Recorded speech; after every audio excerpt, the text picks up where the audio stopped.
نے فرمایا کہ ایک شخص وہ ہے رجل مغلق علیہ تابوت من جمر، ایک شخص کو لایا جائے گا دوزخ میں اور انگارے کا ایک صندوق کھولا جائے گا، اس میں سے ایک شخص برآمد ہوگا جو سخت عذاب میں ہے۔ اس کی سمیل اتنی زیادہ ہوگی کہ دوزخ والے کہیں گے اوہ پیڑیا تو کون ہے؟ ما بال الابعد، اوہ اللہ کی رحمت سے دور شخص، او ملعون شخص، او تو کون ہے؟ ہم پہلے ہی جس مصیبت اور عذاب میں تھے تو نے ہمیں اور مصیبت میں ڈال دیا، تو کون ہے؟ تو وہ کہے گا کان ان الابعد قد مات وفی عنقہ اموال الناس، میری حالت یہ ہے کہ جب میں دنیا میں مر گیا تھا میرے کندھوں پر لوگوں کا مال تھا، میں نے پیسے دینے تھے لوگوں کے۔ تو جو بندہ دنیا میں کسی کا مال دبا کے مر گیا، مارکیٹ کے لوگوں نے پیسے دینے ہوتے ہیں نا، لاکھوں روپیہ دینا ہوتا، کروڑوں روپیہ دینا، مارکیٹ کا دینا ہوتا، لوگ نہیں دیتے۔ غریب لوگوں کی تنخواہیں دبا کے لوگ بیٹھے ہوتے ہیں جی کہ میں گڈی لے لیا جی، میں تنخواہ نہیں دے سکتا۔ تم گڈی لئی، پیسے تو دینے پہنے، پیسے تو دو گے تم۔ اللہ خدا نہ خواستہ موت کا کوئی پتہ تو نہیں ہے نا، اگر لوگوں کا مال لے کر مر گیا اسے آگ کے صندوق میں بند کر دیا جائے گا، یہ سخت ترین سزا ہوگی، اور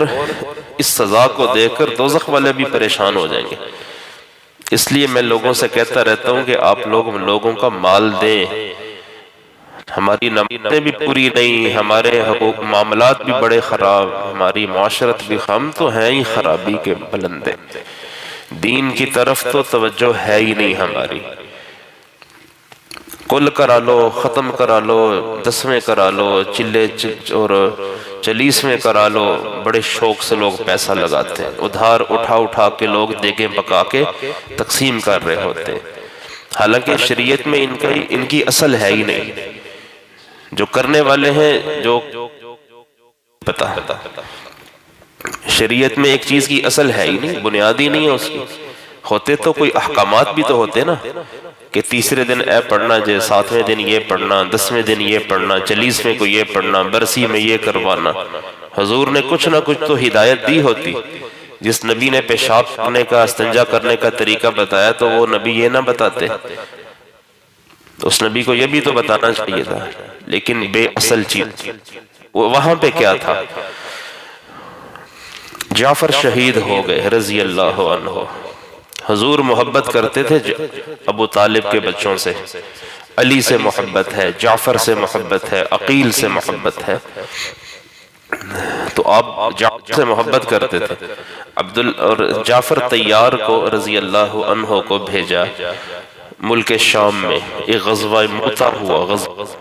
موتا کے مقام پر ایک لڑائی لڑی گئی، اس میں آپ نے اپنے چچا زاد بھائی کو، جعفر کو بھیجا، اور ان کی عدد کی خبر پہلے ہی آپ نے کر دی، یہ شہید ہو جائیں تو وہ عبداللہ بن رواحہ ان کو امیر بنا جائے۔ تو لوگوں نے سن کے کہا جعفر تو اب شہید ہوں گے، حضور نے کہہ دیا کہ یہ شہید ہوں تو اشارہ کر دیا تھا، تو لوگوں نے کہا اب یہ تو شہید ہوں گے۔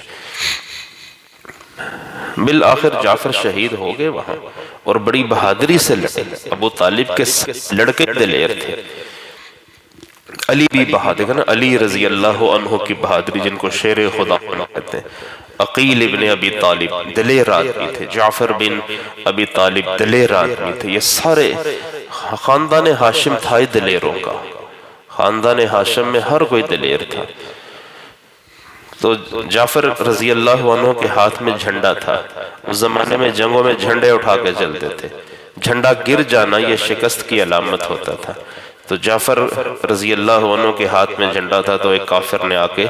حضرت جعفر کا ہاتھ کاٹ دیا تلوار سے،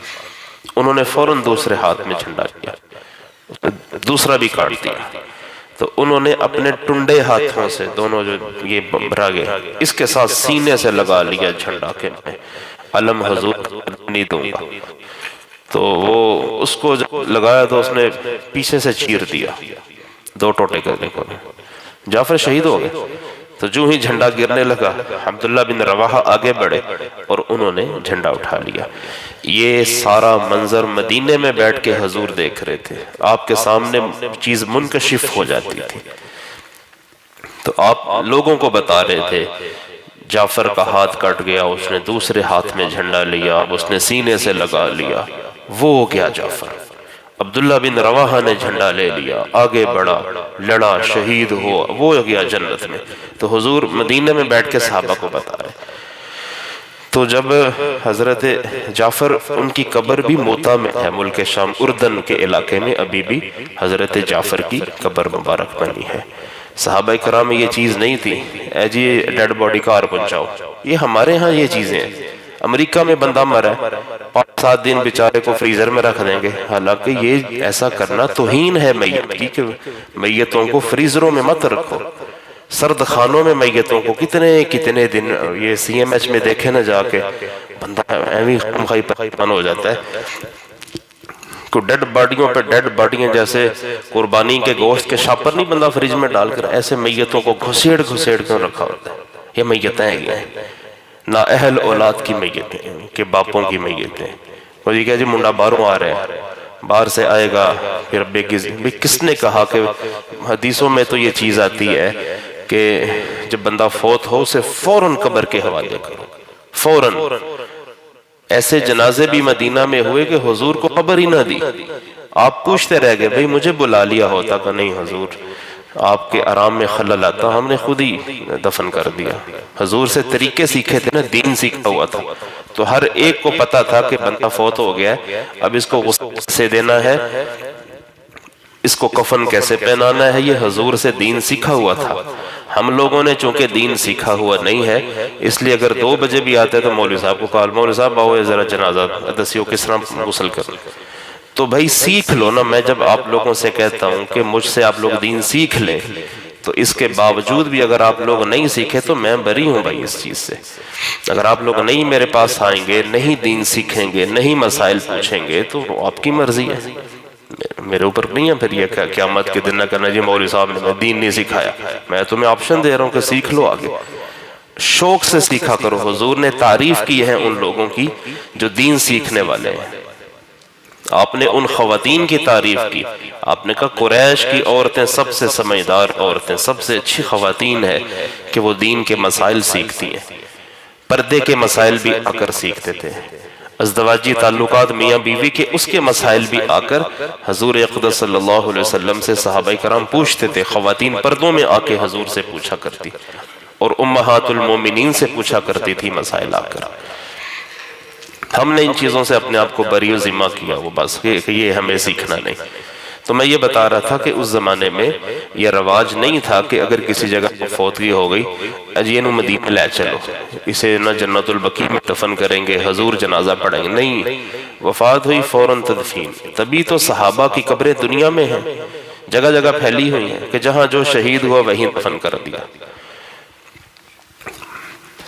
تو ہمارے ہاں یہ ایک برا رواج ہے، اس رواج کو ختم کرنے کی ضرورت ہے کہ جہاں کوئی فوتگی ہوئی ہے یارو ادھر ہی دفن کر دو یار۔ ضروری نہیں ہے کہ بیگم نے چہرہ دیکھنا، ساری زندگی دیکھا تو ہے نا،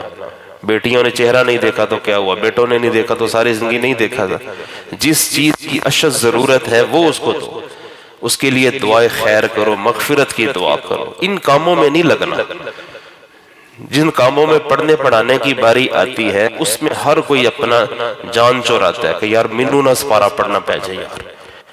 بچے بلوا لو مدرسے سے، وہاں سے آ کر بچے قرآن خوانی کر جائیں، میرے ابے کو بخش جائیں، ابا تمہارا بخشیں وہ، کیسی عجیب بات ہے، عجب بات نہیں آپ کو لگتی؟ ابا کسی کا بخشتا کوئی ہے، دعائیں کوئی کرے آ کر، بیٹے کے اندر سے جو دعا نکلنی ہے اس کے برابر تو کسی کی دعا ہو ہی نہیں سکتی۔ تو میں یہ کہہ رہا تھا کہ ہم ان چکروں میں پڑ گئے۔ تو حضور کو آپ کو جب پتا چلا جعفر شہید ہو گئے تو اگلے دن آپ آئے تشریف لائے اور آپ رو رہے تھے، آپ کو بڑی محبت تھی جعفر سے، آپ رو رہے تھے اور آپ نے کہا میرے بچے کہاں ہیں، یعنی جعفر کے بچے، آپ نے کہا میرے بچے کہاں ہیں، تو عبداللہ بن جعفر کو بلایا گیا، ایک اور تھے عبداللہ بن جعفر، آپ ان کے بال لمبے لمبے ہو چکے تھے بڑے بڑے، تو آپ نے نائی کو بلوا کر آپ نے ارشاد فرمایا میرے بچوں کے سر کے بال کاٹو،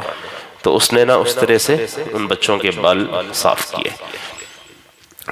پھر آپ نے تعزیت فرمائی ان کی بیگم کے ساتھ کہ جعفر شہید ہو گئے، اور میں نے دیکھا ہے کہ اللہ تعالیٰ نے ان کو جنت میں داخل فرمایا ہے اور 2 پر عطا فرمائے ہیں۔ جو 2 بازو کٹ گئے تھے جعفر کے،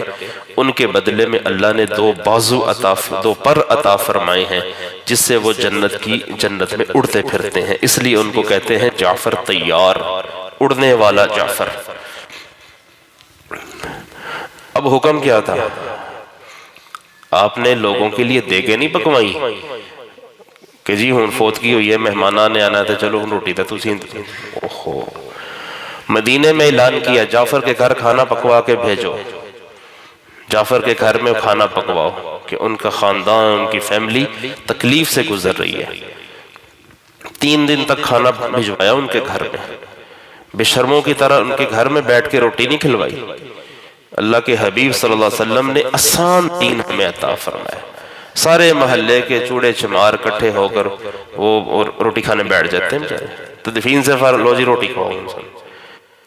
جن کے گھر فوتگی ہوئی ہے ان کے ذمے نہیں ہے مہمانوں کو روٹی کھلانا،